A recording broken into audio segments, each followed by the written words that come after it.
We're just coming off week 12 of the fantasy season, and now we're heading closer and closer to our fantasy football playoffs, and every move we make at this point needs to be in advance for the fantasy playoffs. So we're going through our top 30 wide receiver rankings today for the fantasy playoffs, but first, I need to announce 3 of the 5 free FN hat winners today. The 3 winners I'm announcing today is Patrick 554, Kenobi Shogun, and John Hofford 8899.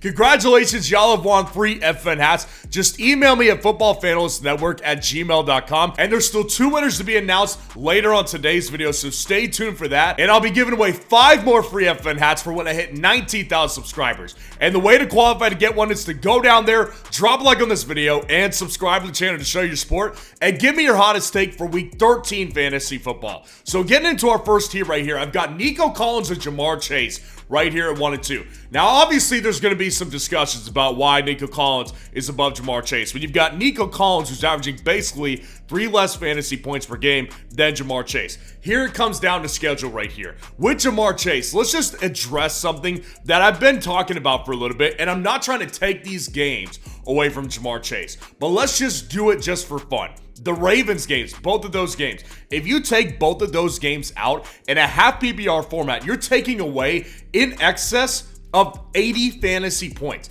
That's absurd. That's essentially 40 fantasy points per game in 2 games right here. His schedule starting week 15, which is the fantasy playoffs, is Tennessee, Cleveland, and the Denver Broncos. So essentially, Tennessee has actually been pretty good against fantasy football receivers. And then he's got the Pats or Tan matchup here. So I just don't trust his matchup just as much. And then when we've got Nico Collins here, his schedule is definitely different. Nico Collins is taking on the Miami Dolphins, the Kansas City Chiefs, and the Baltimore Ravens. So 2 out of the 3 are very beatable matchups here.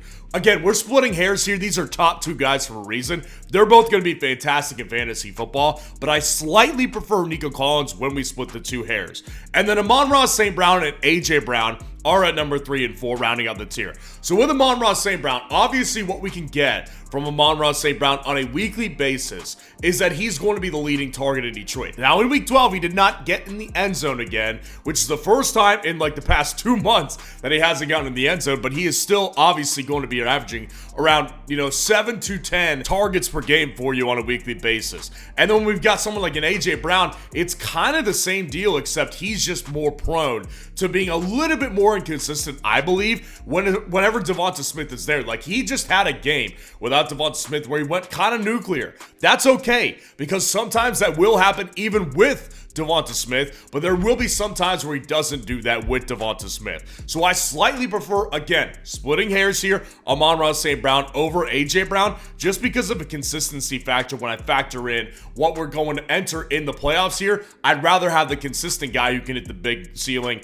rather than the guy who can hit the big ceiling, but just a little bit more inconsistent. Now, dropping down to our next tier right here, we've got the 2 Rams receivers, Puka Nacua, Cooper Kupp. Once again, neither of these guys have separated from me. Cooper Kupp gets in the end zone against the Philadelphia Eagles, but Puka Nacua was definitely the number 1 target, as he continues to be. So what essentially we're seeing is this. Cooper Kupp and Puka Nacua, they're both 2 different types of receivers, right? Puka is definitely the number 1 target in this offense. But what Cooper Kupp is very, very efficient on all of his work. Cooper Kupp is absolutely becoming the red zone threat in this offense, and he's just getting more high percentage throws that Matt Stafford's able to hit him on a weekly basis here. But Puka Nacua definitely still has a massive ceiling every single week, so I definitely love both these guys entering the fantasy playoffs. The way they're playing and Stafford is playing, yeah, you want those Rams receivers on your team for sure. Justin Jefferson at number 7. This might melt some brains a little bit here, but guys, let's just address reality here with Justin Jefferson. Like, yes, he's the wide receiver 3 in fantasy right now, but this is a different year for wide receivers, man. Different year. There's tons of injuries at the top of the position, and the inconsistency has just been unbelievable this year. But Justin Jefferson, the last month of fantasy football, 18.1 fantasy points against Indy in week 9, which is great, but then he gets Jacksonville 7.3 fantasy points per game. I thought that was a little bit of a fluke. So then you take him to Tennessee, he gets 11.1 fantasy points. Half PPR, okay week, but not a great week. And then he has 3.7 against Chicago. Like, it's been worse than it was at the beginning of the season. Now, I just think that Sam Darnold at the end of the day definitely lowers his upside when it comes to Justin Jefferson. But obviously, we know that Justin Jefferson is elite talent who can go off. So he's got Chicago week 15, Seattle week 16, and Green Bay week 17. There's a couple beatable matchups, but essentially, I don't care about matchup with Justin Jefferson. What it comes down to is he going to be targeted, or is there some games where he's going to be taken out and used more as a decoy? Because that's what we've kind of been seeing a little bit over the past month. Now, dropping down to our next tier right here, Mike Evans and Drake London at 8 and 9 right here. So in Mike Evans' first game back to action, Mike Evans did okay. He wasn't absolutely fantastic or anything like that, but he ends up getting a game where he has 9.3 fantasy points against the New York Giants here. Now, this was a blowout win, so you can't take this game and just say, yes, this is what we can expect. Like, no, it's not. Like, this is a blowout game. They've got games like the Chargers in week 15, and then the Dallas Cowboys and the Carolina Panthers. Those might be blowouts, but those are minor details. Like, this is a guy who can absolutely get you massive games. And I do think that the Dallas matchup and the Panthers matchup in particular could be big games for him, especially as he gets healthier off of this injury. It was his first game in a month, man. I'm going to give him a little bit of slack. And then Drake London, on the other hand, that guy has actually not been progressing. It's been kind of going the other way around. His last month of fantasy football is this: 5.4 fantasy points, 9.7, 13.7, and 7.6. And his target share is kind of all over the place. 6 targets, 2 targets, 13, 7. So this guy has not been consistently getting tons of targets. Now, one of those games he did leave early from, in that Dallas game, only had 19% of the snaps, but the other 2 games were 100% of the snaps, and one of them was 76. So, like, he's just simply not been consistent enough. So when we got the Las Vegas Raiders, the Giants, the Commanders, all beatable matchups here, I still like Drake London quite a bit, but I think it's time to just kind of bump him down a tier because he's not playing like one of the elite tiers. And then we've got T. Higgins at 10 and Terry McLaurin at 11 to round this tier out. Listen, T. Higgins has obviously been great. I don't think anybody debates this. Like, T. Higgins, when he has been healthy, has been excellent. He's averaging 15.3 fantasy points per game in a half PPR format, man. Like, this guy has ripped teams to shreds, man. And I just think it's like, when we look back at where I ranked Jamar Chase at number 2, the reason why is because I didn't like his matchups. Well, specifically looking at that Denver game against Pat Surtain, that's going to be Jamar Chase who's going to be covered by Pat Surtain. That will leave T. Higgins open for definitely more opportunities in that particular week. So that bumps him up when this team is so pass first. I love T. Higgins for the playoffs. And then looking at Terry McLaurin here, you know, he has obviously been a guy that I've defended over the last several weeks. Like, you take out 3 games this year, he has been nothing but consistently getting you 15 to 20 fantasy points per game. That's what he's been doing. He just did it again. A lot of it was from one play, 80 yards against the Dallas Cowboys, but he has been excellent. And then the fantasy playoffs, we get New Orleans, we get Philly, we get Atlanta. 2 out of 3 matchups are fantastic. I want Terry McLaurin because this is a 1 wide receiver offense right here. Terry McLaurin, Jaden Daniels, they've built chemistry. I'm going to continue to use Terry McLaurin. Obviously, Thanksgiving's coming up this week, and Underdog's feeling very giving this week because the day after for the Black Friday game, Patrick Mahomes' projection this week on Underdog is 0.5 total yards for new customers. So you hit the higher on this one, you're winning free money. So if you want to take advantage of the sweat-free pick with Pat Mahomes this week, go down in the comments and grab the link that's there and use code FFN to sign up for Underdog.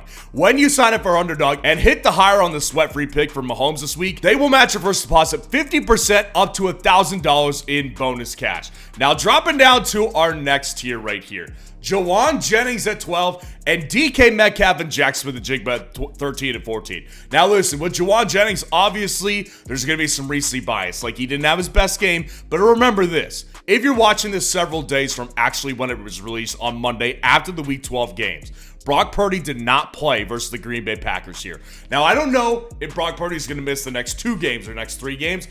By all indications, he should be back for the fantasy football playoffs. And Jawan Jennings absolutely is this wide receiver 1. It is not Deebo Samuel. Deebo Samuel doesn't look like the same guy, first of all. And second of all, Jawan Jennings is just the better route runner and the better overall true outside wide receiver than Deebo Samuel is at this point. Like Jawan Jennings, even in that game versus Green Bay, he was still the number one target behind George Kittle. So I do think that when Brock Purdy comes back, this guy is still an immediate must-start player, and I do think he should be treated like that. And then we've got our 2 Seattle wide receivers here. Honestly, these rankings I did initially before the Week 12 games, and honestly, like I've moved some things around after the games a little bit. DK Metcalf, I might prefer less than I prefer Jack Smith-Njigba. Jackson Smith-Njigba, 2 games with DK Metcalf back in the lineup, has been getting the targets done, man. Like this guy, he had 11 targets that first week, and then he just had another 7-target game. So like Jackson Smith-Njigba is performing consistently with Geno Smith, whereas DK Metcalf, like the opportunities are still there for him, which is why I still like him. But at the end of the day with DK Metcalf, it's not hitting the big plays right now. It's not that it can't hit, it's just that with Jackson Smith-Njigba, he's on a roll right now. He's the wide receiver 9 in fantasy football right now. So Jackson Smith-Njigba, as far as I'm concerned, maybe you want to put him over DK Metcalf. I've got no issue with that in particular. And then Zay Flowers at 15 to round out this tier. I think with Zay Flowers here, when we're going to get into guys like Tyreek Hill and CeeDee Lamb here in the next tier, spoiler alert, because like I think that Zay Flowers here, I just prefer his situation more when I know that he is obviously a boom or bust guy. But his boom weeks can happen. Why is that? Because he's got Lamar Jackson still. He obviously, CeeDee Lamb has an issue with quarterback, and Tyreek Hill has an injury issue that nobody's really talking about except me for whatever reason. So I think that Zay Flowers, for me personally, obviously we've got his Monday night game versus the Chargers tonight. I just prefer his situation because I think that in the playoffs, when they're specifically fighting for seeding, they can't pull Lamar Jackson. They're going to have to continue to use him. And then dropping down to our next tier, we've obviously got Tyreek Hill and CeeDee Lamb at 16 and 17. So with these two guys, they obviously were the number 1 and 2 wide receivers last year. They've fallen from grace this year. Both of them for different reasons. Tyreek Hill, I'm telling you guys, this injury is an issue here. If it's not apparent, like after the first 3 weeks with Tua back, it should be apparent after this New England game. They were cooking on all cylinders offensively, and Tua had like 4 passing touchdowns, and Tyreek Hill still couldn't come out with more than 7.3 fantasy points in a half PPR format. That ceiling that he had last year, the big 25, 30 plus point ceiling, that's gone. It's not there right now because that injury is going to be there for the remainder of the year. So at this point, we cannot look at Tyreek Hill as a ceiling play. We can look at him as a safe floor play. That's fine. But this guy and CeeDee Lamb are in very similar situations. Neither one of these guys has last year's floor. Obviously, Tyreek's got the injury, and Dak Prescott is not there, limiting CeeDee Lamb's upside. But the good thing with CeeDee is that he's still getting the volume necessary to be a good wide receiver at fantasy football. Now, again, the past 2 weeks, 14 points, 11 points in a half PPR format. Ceiling is not very high. But this guy does have a very safe floor. So as far as I'm concerned, these guys are easily at the top of this tier. But you cannot look at these guys as ceiling plays like they once were earlier this year, for example. And then Garett Wilson at 18. And then we've got Courtland Sutton at number 19. With Garett Wilson, he is definitely dropping down my list right now. Like my rankings have kind of consistently had Garett Wilson drop over the past 2 weeks. With Garett Wilson, I think he's simply just on a failing team. I got reports earlier last week that they're looking to pull Aaron Rodgers here in the next couple weeks. Like, that's going to be a disaster when they pull Aaron Rodgers because at least Garett Wilson's getting targets. Now, the past 2 weeks, it hasn't hit. He had 6.6 fantasy points in week 10 and then 3.8 versus the Indianapolis Colts in week 11. So this is a problem here because his floor is really low, but his ceiling is obviously really high at like 25 plus points. So I still like him as a fantasy wide receiver, but the moment they pull Aaron Rodgers here, I've got major issues, and it doesn't look like we're maybe that far off. So maybe he probably drops even lower than this if Aaron Rodgers isn't his quarterback for the fantasy playoffs. With Courtland Sutton, I might have him too low. Honestly, like Courtland Sutton the past month has been a baller in fantasy football. He's the wide receiver 8 right now in fantasy. He's been awesome the past month, man. 13.1 points, 19.8, 16, 11, and 25.7. In half PPR has been his last 5 games. Courtland Sutton and Bo Nix are cooking, man. They've got a week 14 bye to get a little bit of rest, and then they get in the fantasy playoffs. Indianapolis, the Chargers, and Cincinnati. All of them beatable matchups right there. Courtland Sutton, honestly, probably should be higher than this. He should probably be at the top of this tier with Tyreek Hill and CeeDee Lamb, possibly even a spot higher than them. And then Ladd McConkey round this tier out at 20. With Ladd McConkey, obviously, we haven't seen him play on Monday night versus the Ravens tonight, so that should be a good game for him if he ends up playing. With Ladd McConkey, I think the ultimate issue I have here is still that it's still a little bit inconsistent as far as his production goes and as far as, what his injury situation has been. Like, he's been banged up this year. But Ladd McConkey, specifically over the last, month or two, has definitely been improving a little bit in fantasy football on a weekly basis. Now, over the last month, there still has been 2 stinkers in there, specifically against Tennessee when he only had 2 catches for 52 yards. That's what I'm trying to say here, is that he still is not consistently clearing 80 to 90 yards on a weekly basis. That's what holds him back a little bit, but ultimately, I do believe his ceiling is high because I think that over the stretch, Tampa Bay, Denver, and New England with the playoffs, he definitely has some really beatable matchups here, and the way they're playing offensively right now suggests that they're going to continue improving. Drop it down to the next tier right here. Jaden Reed at 21 and Marvin Harrison at 22. Are 2 really inconsistent guys, man. Jaden Reed has definitely been a disappointment. I love Jaden Reed. I think he's a great player. But Jaden Reed, what we've noticed over the last, month is that he typically is, really involved in, the first quarter, the second quarter a little bit, and then he kind of just, disappears in the second half. Jaden Reed is just not consistently involved enough to be inside of the top 15. I think Jaden Reed still does have a massive ceiling. I do think in the playoffs, he has capable matchups to beat him. Seattle, New Orleans, and Minnesota. All of them beatable defenses. So I do think that he has the ceiling to be able to compete at that level and have a massive game, but definitely right now, it's really scary to start him. And then Marvin Harrison Jr., like I've been saying, I like the talent. I don't think he's been very good this year. He has not lived up to my expectations this year 100%. He's not even getting targeted consistently. I mean, this guy is just not seeing many targets on a weekly basis. He's had 1 game with over 10 targets. It's just not consistent enough. He's got New England, he's got Carolina, he's got the Rams that he can face and play well against, but ultimately it comes down to how many targets does he get that day, because I don't think you can look at this guy and feel very good about it right now heading into the fantasy playoffs. He's down here at 22 because that's where he belongs. And George Pickens, you may make the argument, I think he could be over Marvin Harrison Jr. at this point, because at least with Pickens, his target share is really consistent with Russ. And Russell, there's no question, has more chemistry with George Pickens than Justin Fields does. So I think that George Pickens maybe has I think he has a safer floor.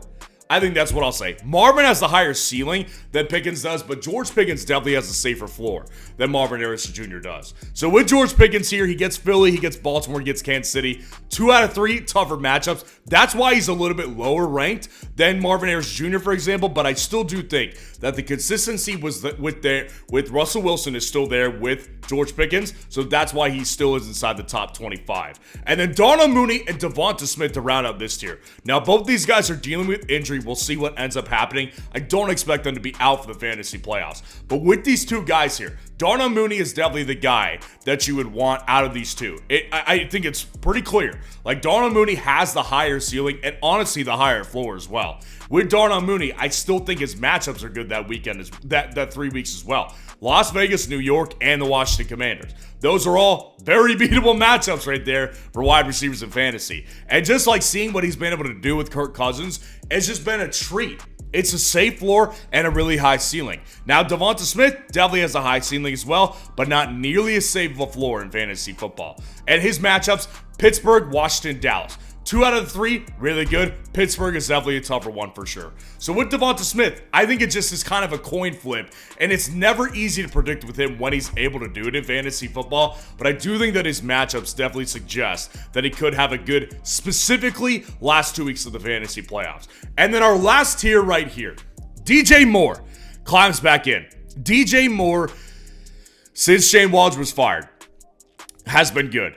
I'm telling you guys, Shane Waldron is atrocious. He's a disgraceful offensive coordinator. There's a chart that shows his route tree with and without Shane Waldron last year and earlier this year, and it's like night and day. Shane Waldron is a disgrace, man. So with him gone, DJ Moore has actually had a more productive last 2 weeks in fantasy football. Nothing to go crazy about, but they're scheming plays for DJ Moore, and that's a positive thing to look forward to for the fantasy playoffs, because maybe by that time their offense will be more acquainted with what they're currently running. And I think that DJ Moore is just simply too good of a player to be left off this list if they're actually scheming plays for him, which they're doing right now in Chicago. Jamison Williams at 27 and Deebo at 28. With Jamison Williams, obviously the problem with Jamison is more related to target share. It's never going to be, can he hit a big play? We know he can hit a big play. He's actually been the most consistent deep threat players in fantasy football. Like, you put him in like Quentin Johnston class and an Alec Pierce class, and it's like he's the more consistent guy, able to do it on basically a weekly basis. But the problem is definitely he doesn't see the targets every week. But like I said with Amon-Ra St. Brown earlier, I think the matchups with Buffalo, Chicago, and San Francisco, he's got 2 out of the 3 that are really beatable. And just the way that this offense runs, I like Jamison Williams, and he's a good deep shot to take in fantasy football for your playoffs. And then with Deebo here, Deebo is a failing asset for sure. Deebo Samuel, honestly, he may end up getting outside of my top 30 come like next week. Right now he's here because I do still believe in the potential for the big play.